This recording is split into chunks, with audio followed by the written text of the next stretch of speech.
저희 그 팹랩 서울과 같은 플랫폼 같은 경우는 이런 3D 프린터나 디지털 제조 장비로 뭔가 스마트 디바이스를 만든다던가 아니면 제품을 디자인한다던가 인테리어 소품을 만든다던가 이렇게 창작 활동을 하는 사람들을 저희는 메이커라고 부르고 있거든요. 이런 메이커들이 사실 역시 영화를 제작하듯이 돈이 굉장히 중요합니다. 양산을 하기 위해서는. 그래서 그 돈을 구하기 위해서 사실 크라우드 펀딩이라는 플랫폼을 굉장히 많이 사용하는데, 사실 창작자라고 한다면 뭔가 문화예술에 국한된 느낌이 굉장히 강하거든요. 혹시 저희와 같이 팹랩 서울에서 무언가를 제품을 만드는 이런 메이커들도 텀블벅에 캠페인 등록이 가능할까요? 네, 실제로 현재 텀블벅의 가장 큰 비중을 차지하고 있는 어떤 생산자, 창작자분들은 말씀하신 메이커분들이 많고요. 그게 이제 패션부터 시작해가지고 정말 복잡한 어떤 가전제품이라고 할 수 있는 그런, 그러니까 반려견을 위한 어떤 케어 시스템이라거나 이런 것들까지 만드는 다양한 크리에이터들이 있어서 지금도 충분히 많이 찾아보일 수 있습니다.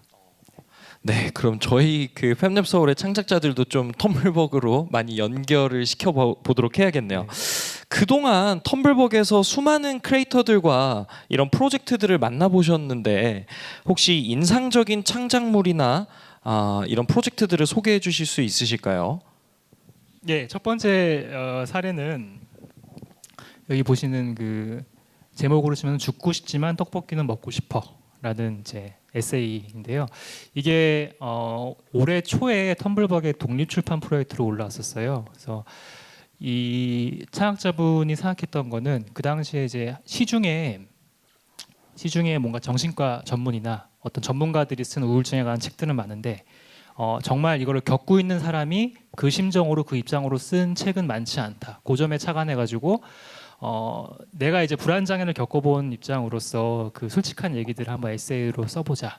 그렇게 해서 올리는 프로젝트였는데 굉장히 호응이 좋았어요. 그래서 처음 프로젝트를 런치했을 때 한 1,800만 원 정도가 모여서 그래서 굉장히 많은 분들이 참여를 하시고 총 지금 보시면 2,200명 정도 참여를 하셨죠.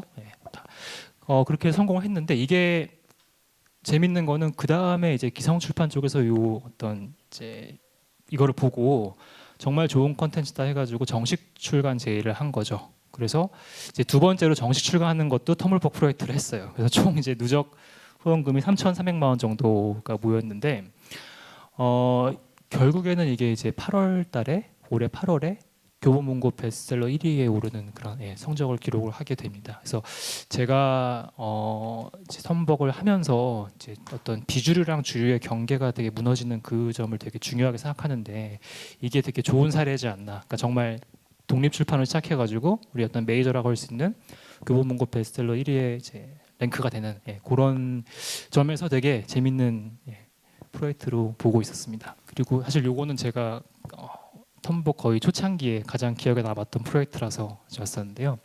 크라우드 펀딩의 어떤 되게 핵심을 되게 잘 아시고 잘 활용하신 케이스여서 소개해드리려고 가져왔어요. 이 도서출판 초여명이라고 하는 출판사는 그 부부분이 운영하시는 2인 출판사인데요. 이제 던전월드라고 하는 그 TRPG 룰북을 한국어로 번역하는 프로젝트를 처음 이제 올렸어요.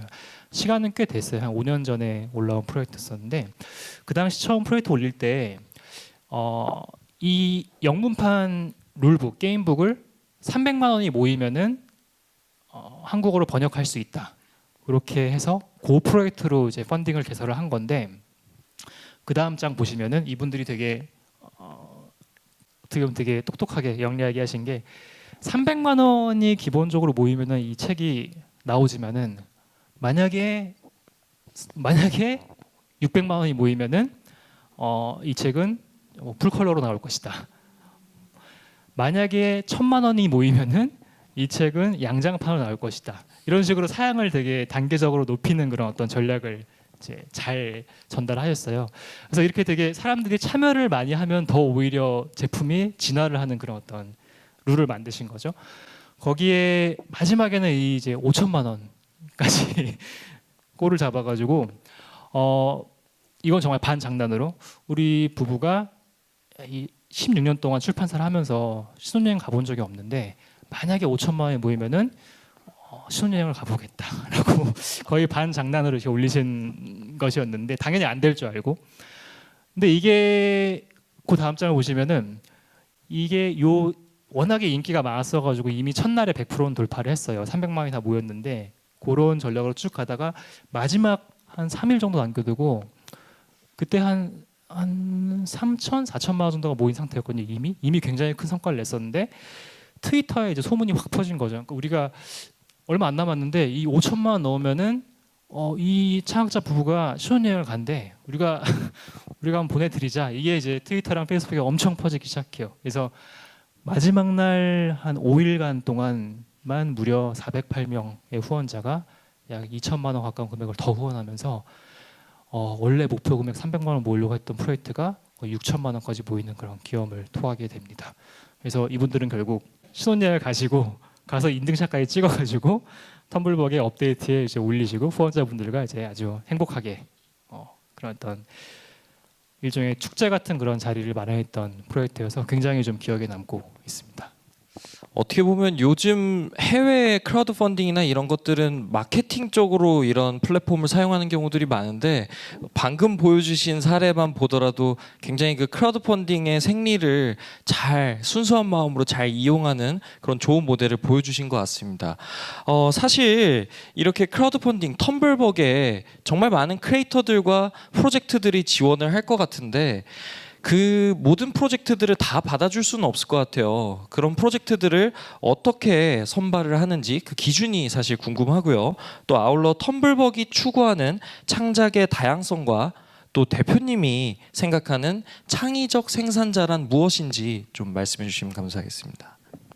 예, 일단 텀블벅이 어떤 이렇게 막 속된 말로 빡센 기준을 갖고 막 선발을 하는 그런 플랫폼은 아니고요. 기본적으로 저희가 일단 창작의 기회, 어떤 불평등함 이런 걸 해소하기 위해서 만든 플랫폼이다 보니까 기본적인 문은 다 열려 있어요. 근데 저희가 중요하게 본 두 가지 기준은 이렇게 창조적인 시도이냐랑 프로젝트냐 이 두 가지 기준뿐인데 크게 보자면은 창조적이라고 하는 건 사실 되게 좀 이제 논란의 여지가 많죠. 사람마다 기준이 다를 수 있으니까. 근데 저희가 바라보고 있는 창조성의 기준이라는 것이 어쩌면은 그 두 번째 질문, 제가 보는 어떤 창조적인 생산사가 무엇이냐라는 거랑 맞닿아 있는 것 같은데 창조적이라는 건 결국에는 어떤 문제 해결을 자기만의 방식으로 독창적으로 하는 그런 면이 있냐 이거거든요. 그 독창성이 있냐라는 게 되게 중요한 점인데 그 독창적인 것이냐라는 기준이랑 그리고 프로젝트 시작이랑 끝이 분명한 프로젝트냐